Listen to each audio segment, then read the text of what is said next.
का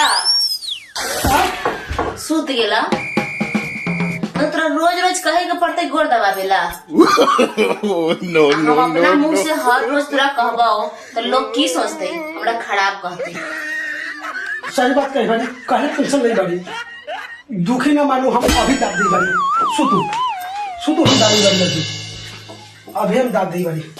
रोज रोज कहते तो लोग हमरा तक हंसिए के मार देते, कहते मौगी खराब है। इतना आराम मिले जरूर, हमरो जिंदगी बा ना एकदम जय जयकारे बा।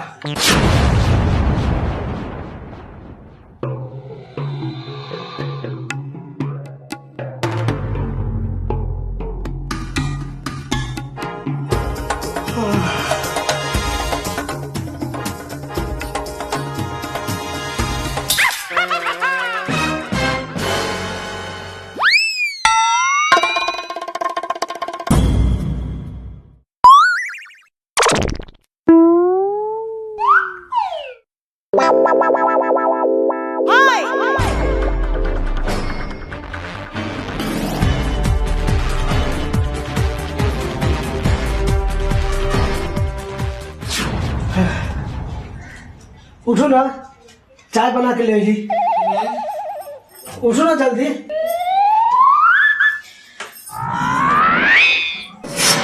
चाय बन गई? हाँ चाय बना के ले ली, पानी ले ली है, एक गिलास पानी आए में चाय। खाना ना बन गए? ना खाना अभी अभी जाए अभी बनाऊ ना कि हम रेडी कर दें तुरंत। मतलब कथी करत रहल ह? इतना देर सुतना जरूरी रहलै ह? तो हमरो तय का तोरे जौने आँख देरी ले लागले रहले रखो। मतलब तू हमरे जरे सुतले रह गेला ह?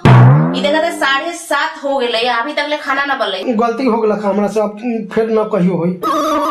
गलती हो गेला। इतना चीनी पड़ल चाय में? इतना चीनी पड़ल?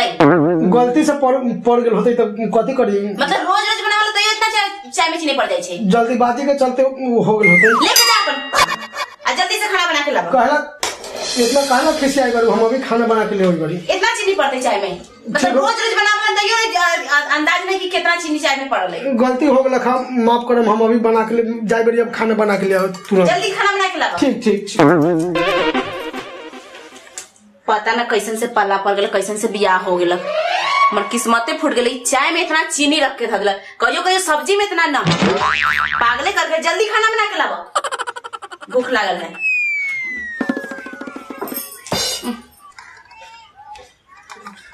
जल्दी से हमारा खाना बनाओ बताई, हमारे कल्याणे बा, रोज रोज चाय बनवैले, लेकिन आई कैसे ज्यादा चीनी हो गई है।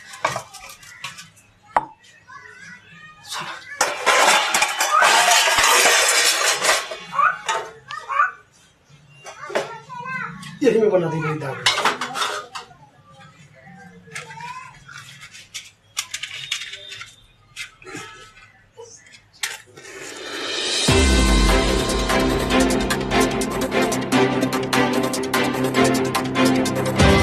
खाना उना बन के आ गए, आओ ना खाना लू, बैठो।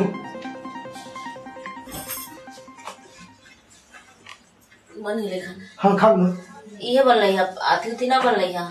कथी? कचरी उचरी पापड़ पर ना कुछ ना बनल, खाली ये तने बनल। तो सब बन जाते, पहले एकरा खाओ ना, तो टेस्ट करू ना, खाओ। तो देखे में खराब लगे छै। ना ना ठीक होई, खाओ ना, खाओ खाओ, ठीक होई।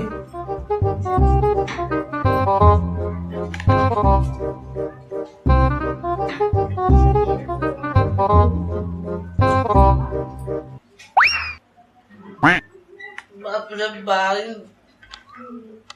एहने खाना बनल है?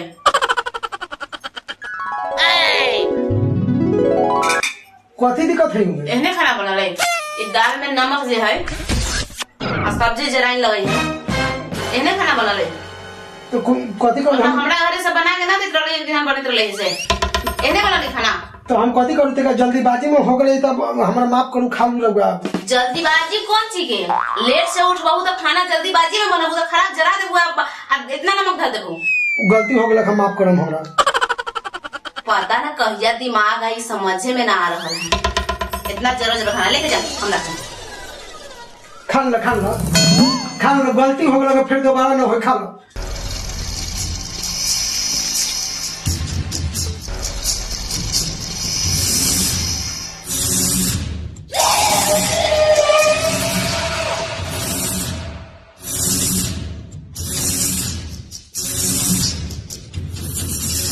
खाना वैसे दोबारा ना हो। संतोष बाबूजी का रे कमी नहीं तोरा हम कहलिए हुआ साला गाड़ी का ऐसे ने काचे काचे चावल बनतई आई साला में दाल में नमक ना हम करी आ सब्जी जड़ गल भाई जाके दोबारा खाना बनाओ तो मार के मुंह फोड़ दे हम बुझलो कि ना बुझलो का भेले रे बाबूजी का भेले काहे बाबूजी चाहिए खाना बनाओ ले का भेले काहे लेके कैसे पुतो ले आल बा एको गत के खाना ना बनावलो तोरा 10 बेर कहली कि खाना के ना हंसे के चाहिए तू लड़का के डांटले बड़ी जे लेखा बनावे तो वही लेखा ना बनाते चल लेकिन इन्हें आ थोड़ा सा बात बतियाएगा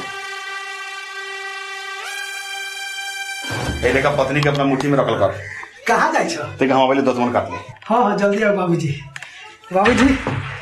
जल्दी ही अब लोग की रे भड़ुआ तोरा बाप के देख के शेर बन जाले कहला ऐसे करे लागले गलती हो गला हम जल्दी फिर दोबारा ना होई कहीं हमरा ई हमरा इतना डांट के मार के बाप के देख के गलती हो मार गला जालो हम पॉइंट पकड़े वाली गलती हो गला हम माफ कर हमरा बाबूजी सुन ली तो हमरो तो एगो इज्जत बा तो तक आराम से रहिए ऐसे हमरा मारे की कोशिश ना करिए समझ गेली एगो तक खाना ना बनाबे ढंग से चले ना आवलो ऊपर हमरा काटे छे आइने से ऐसे मत करिए समझ गए खाना इतने खराब बनले एहन बनले गलती हो गला यार हमरे ऊपर ना होता है हमरा माफ कर दूं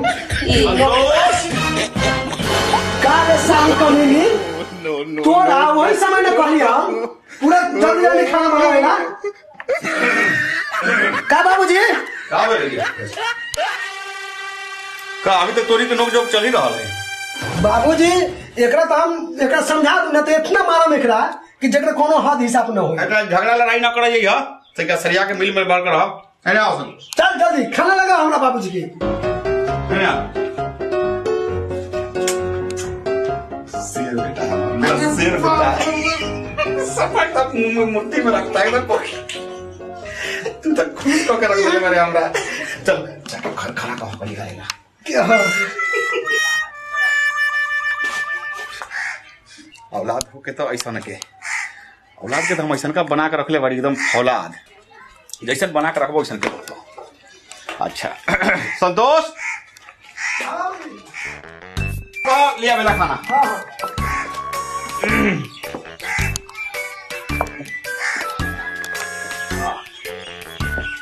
औलाद तो हम ही पैदा कैले बानी ऐसा औलाद पाके हम धन्य हो गए गोर धरे बानी हम हमर इज्जत को टिकन का भेला चल खाना लगा बाबूजी के जल्दी गलती हो गई हम खिया दे हती अब छोड़ हम बाबूजी हां ला वाला हो गई खाना नो नो नो नो जा बेटा पुतो तो हमरे बा लेकिन हां देखला हमरा बाबूजी के तो नी के ज्यादा देखो ना संतोष जो बा ना तेका बात के बुरा ना मरिया तेका बाई जान का खाना बउआ बहुत बढ़िया बनाला अच्छा खाना हो देखली समाज कैसे हम अपना बेटा के बना के रखले बड़ी जैसे अपना बेटा के बना के रखले बड़ी शेर वही लेकर बना के रखब जिधर न हो जम ओकरा अब हम हो गए खा ले जा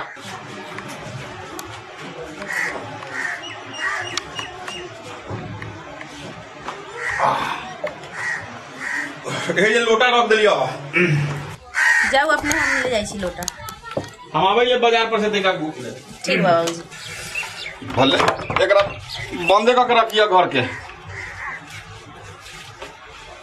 घर बंद कर लिया भीतर से बंगू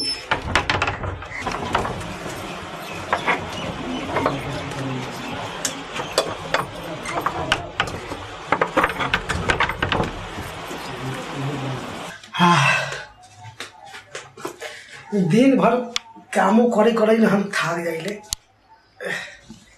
आज तो हमरा बहुत दिन के बाद आराम करे के मौका मिलल बा भगवान आज हम जी भर के आराम करब एकदम चैन से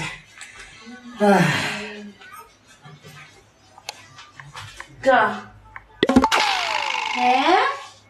आओ ना, आओ आओ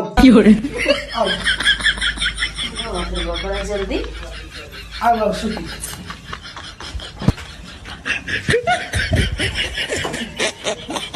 सुतु सुतु